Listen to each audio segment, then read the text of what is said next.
Hello, Marky Dragon, also known as Marcus Eikenberry in real life, and today I'm filming another raw video, one that I will just upload straight from this camera.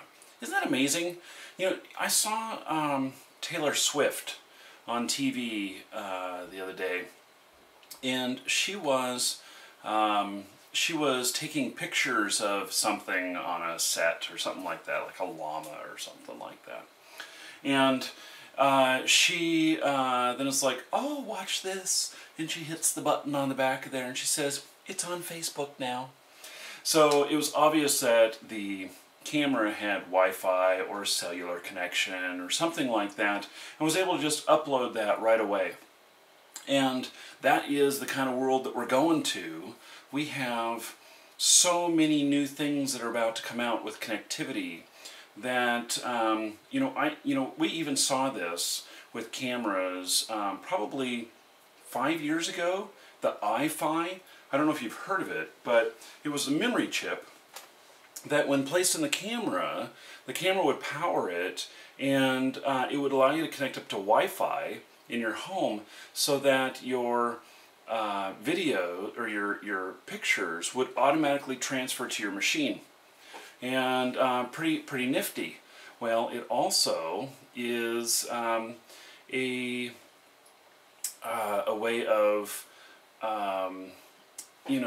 this is kind of where things are going with technology and everything, that we're going to be so connected with all of our devices, and it's pretty incredible actually. So it I don't know. That just came to mind, and I don't even know why. So, well, let's get to the subject. One is oh, I'm doing it on this camera and that I can upload directly from it. But the reason I'm doing that is because both of my machines are down, and because my old one, it's been having problems all this time anyway, and that's why I'm building a new one. And the new one's not done yet, but look at this. So I got this box today. This is part I needed for the cooling. I had to wait for it. I needed a $2 part for the cooling system to mount it properly, because the sizes were different on everything, and I didn't know ahead of time that I was going to need that. But that arrived yesterday, and so now I get to complete putting my computer together now. Oh, I am so happy. So I got a message through YouTube, which you can message me there, from Iginza, I think is how it's pronounced. And he wants advice for a 15-year-old entrepreneur. And he says, Dear Marcus, I am a 15-year-old from Iowa. I'm a big fan of your videos and I need some advice, preferably from someone like you, because you're a businessman yourself. I would like to start saving up for things like college, a car, and a good financial future. My problem is that I much prefer a life of entrepreneurship and enterprise rather than a job bagging groceries or flipping burgers. Not that there's anything wrong with it, it's just not as appealing. Of course not. As you can imagine, I have a problem with knowing where to start and where to build on my ideas while staying within a few $100 price range. So, it would be much appreciated if you could give me some advice on how to start a business and manage my money wisely. You're asking the wrong person on that one. Thanks for taking your time to read this, and it'd be great if you get back to me. Well, okay, so the wise money management is that I am not very good at it, and I have always had help with that. And when I don't get help is when I spend money really poorly. So I'm always good at making money, and that's where I focused it. So let me tell you what I was doing when I was your age. Other than, you know, getting being a juvenile delinquent and getting in trouble. So when I was your age, a little bit younger, I had a lawn mowing business, and that you talk about starting with a couple $100 or something. It's a seasonal job, but I convinced my grandmother to that I wanted a lawnmower, and I have been using. Our family had a push mower, one with a rotary blade, and I was out mowing neighbors' lawns with that push mower. It was hard work, and it didn't do the greatest job in the world, but that's what I was doing, and I you know, knew that I could make money that way. So I asked my grandma if she would give me an early birthday present, and I asked her if she would buy me a lawnmower, one with a bag, and it didn't need to be a big one, just needed to be one that I could go out and do lawns with, and have the bagger so that it would catch all the grass, and I could you know, then dispose of it instead of having to rake it up. Well, so she bought me this, and my lawn mowing business exploded. By the end of the summer, I had not only this nice smaller lawnmower with the bagger, but then I had also bought used a bigger lawnmower that was 5 horsepower, as a Tecumseh, and it had the horsepower to go through tall grass, and so I had that, and then I also had a riding lawnmower that I bought. I bought that used as well, and I ended up that I got jobs from even local real estate agents and everything, that they would want me to come by and mow their lawn. And you know what I did? Was all of the, and they paid well, they paid really good, all of the houses that were for sale, the real estate agents want the lawns taken care of nicely. They don't want to pay a lot of money. The lower money that they can pay, the better. So as a kid, I could charge like 30 bucks to mow the lawn, and it wouldn't be a very big lawn, where normally I would charge, say, 10 or 15. And that was still cheaper than them having a lawn service if I came out and did that. And so I would see the signs in the yards, and I would call and ask for that real estate agent, and then ask them if they would like their lawn mowed. And you know what? A lot of them did. And in fact, they started calling me, and I started having to turn down business because I'm like, that's just too far away. I can only do it within about a mile of here, because literally, I was driving the riding lawnmower. I got a trailer on it too. And I would drive that around, and I'd put the other lawnmower in the back. And so anyway, that was just me being enterprising, and I did that for a couple of summers, but that only worked for the summers. Now, I also, you talk about, bagging groceries or flipping burgers or whatnot. I can tell you that one of the worst jobs I ever had was washing dishes at the old spaghetti factory in Portland. And it was a very hard job, and I had to work late. I worked until like 1 o'clock in the morning on the weekends. And my dad had to come down and pick me up because the buses didn't run that late. He was a real trooper to come and pick me up. I really appreciate that. And so anyway, in this job, I had to wash dishes, and it was dangerous. And you wouldn't think washing dishes would be dangerous, but the first day I was there was a hole up in the ceiling, and I'm looking up there and I'm going, what the hell happened here? It looked like maybe somebody put their foot through the ceiling or something like that, except all the area around it was damaged as well. There's all these marks in it. And it was right over the sink.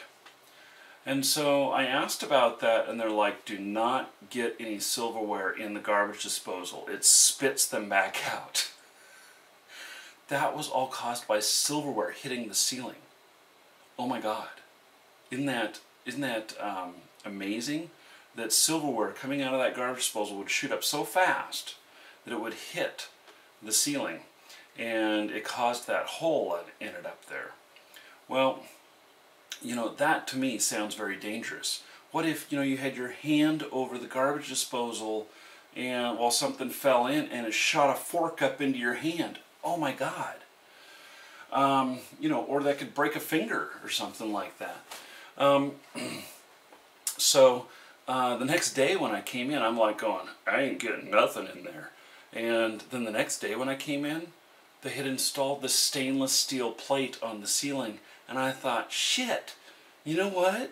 Now, if I get anything in there, it's not only going up there, it's reflecting back down at me. I never got a single piece of silverware in that garbage disposal, I can tell you that. And that was a hard job. I did not like that job. And I worked that for a while, and I went on to do other things. So, now let me tell you, if you're an entrepreneurial type, maybe you should look at jobs that have a lot of independence.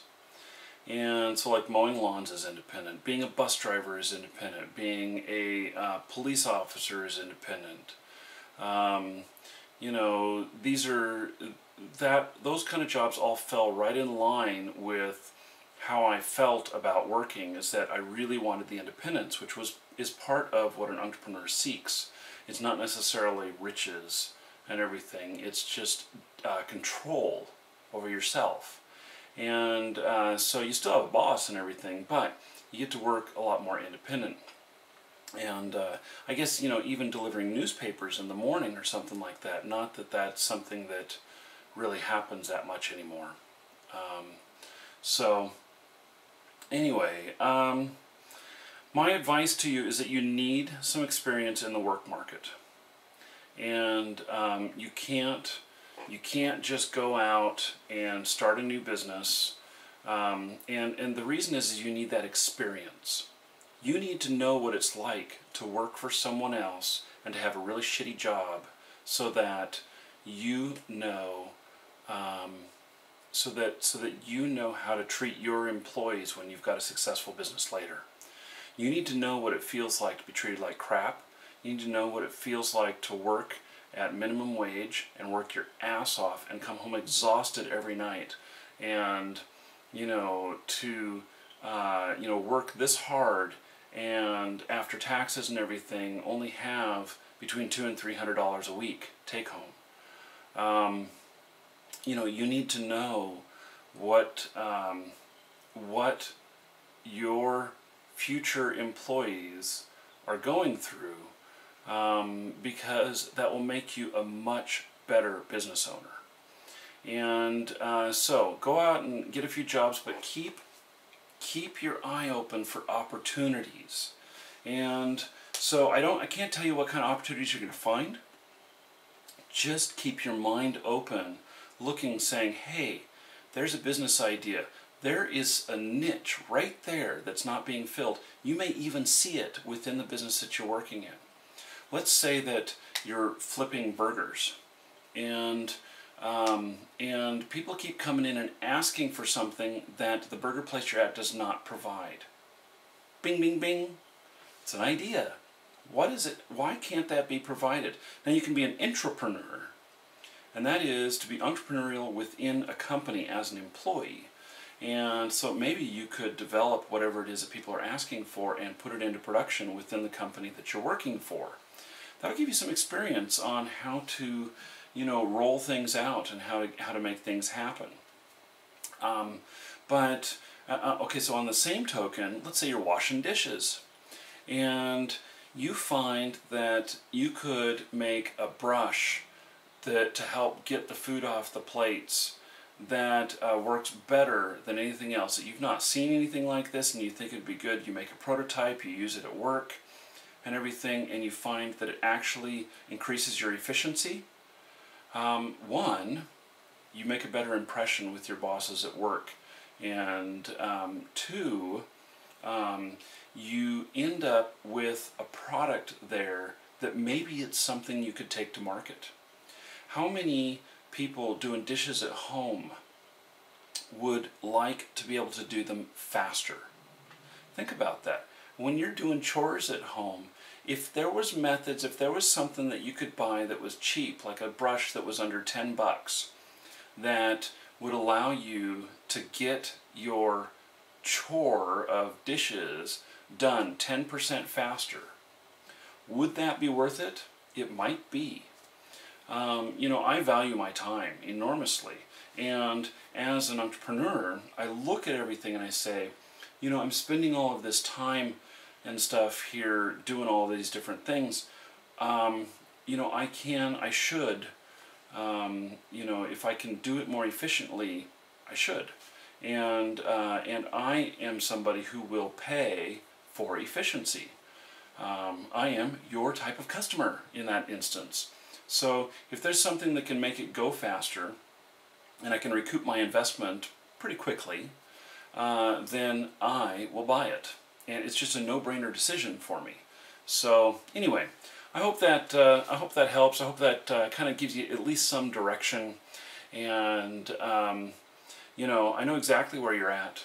I was there at one point too, and I ended up where I'm at right now. Now I've had some business failures. I've had some success, and I've managed to stay self-employed for a lot of years. And so you too could achieve that, but it takes steps, and it takes education, and it takes real world knowledge. Get out there and job hop. In fact, if you want to learn a lot of things really quickly, go out as a day worker. And to where you go and you show up and you get assigned to a job. A lot of those are construction type jobs and everything, but or different labor jobs, but you'll get exposed to a whole bunch of different little things. Or a temp service. Work a week here, work a week there, work a week there. Think of all the stuff that you would learn. I did a temp service for a while, and I actually ended up working in a molded plastics factory for a week. And I didn't like that job either. But I got to see how an assembly line worked, and I got to be part of it. And I got to see how plastics were made. They were making like Tupperware type stuff, which I thought would have been made in China, but it wasn't. And so, it's interesting, all the stuff that you can learn. And so maybe while you're making money, look at jobs that you can fill your brain too with learning a lot of new things. So I hope that helps. I'm Marky Dragon. Take care.